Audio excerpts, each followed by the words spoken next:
Joining me now from Washington, D.C., Senior Legal Fellow at the Heritage Foundation, Hans von Spakovsky. Hans, I was watching Nancy Pelosi and Maxine Waters standing there along with Jerry Nadler, and it was almost as if I had an out-of-body experience, but it dawned on me, this is not what took place in 1974. It's not what took place in 1998, but then it hit me again. 1998 stuck. And I saw those faces again, Pelosi, Waters, and Nadler. All three of those people were there in the Congress in 1998. So as they commit this constitutional murder, is what I call it, it became clear to me, Hans, this is revenge. This is revenge for the impeachment of Bill Clinton 21 years ago. That's what we're watching here.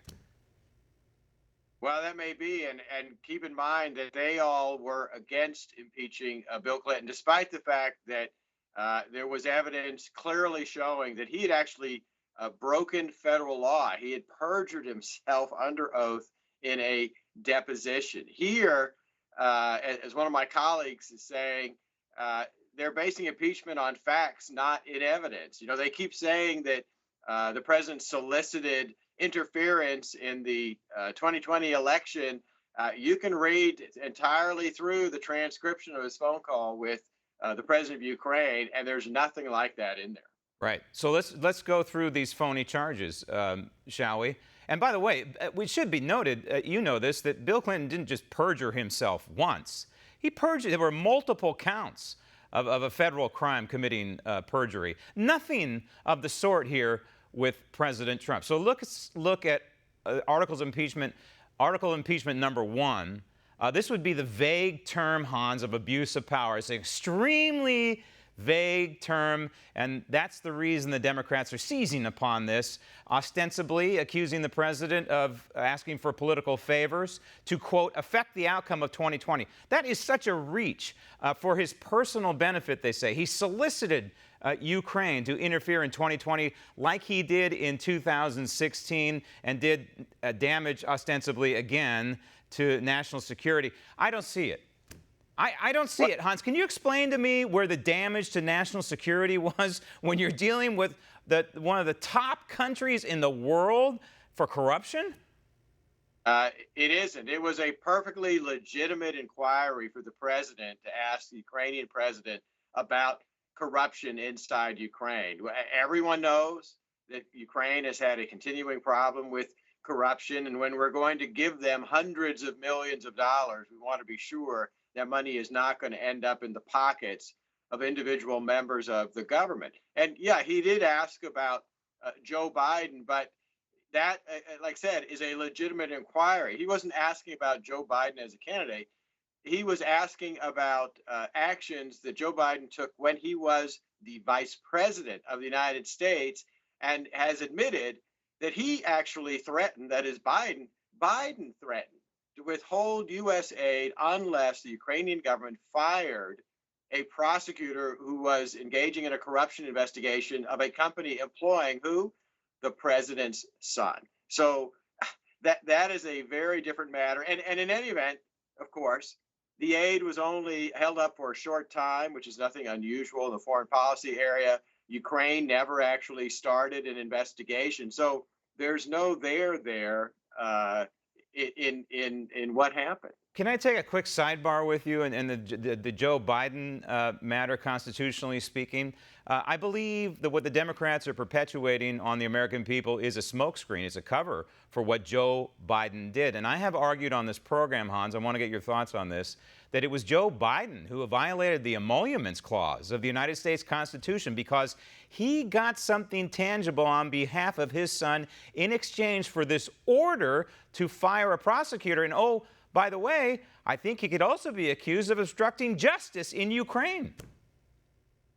Well, I don't know if he could be claimed that he violated the emoluments clause, but it seems to me that it is, like I said, a legitimate inquiry to look into the possible self-dealings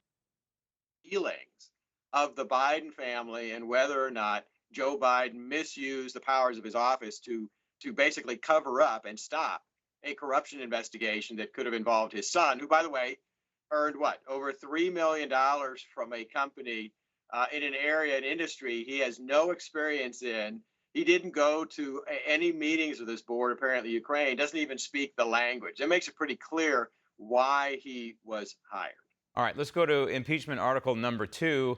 As flimsy and as such as it is, this is the obstruction of Congress, not cooperating with Congress, not cooperating with Adam Schiff, not cooperating with Jerry Nadler. Well, number one, let's look at the rules that were passed that are wholly different than the rules that were passed in 1998, which was a fair process. They stacked the deck against this White House, and they basically put an anvil, a political anvil, over the head of this White House. That's number one. But the bigger picture, Hans, that I've been arguing on this program ad nauseum, is that it's not obstruction of Congress to stand up for the separation of powers. The framers of the Constitution put that partition in our Constitution for a reason, so that the Article 2 branch does not capitulate necessarily to the Article 1 branch, and the Article 1 branch doesn't capitulate to Article 2. Well, no, you're right about that. Because of separation of powers, the president has long had a recognized privilege. It's called executive privilege.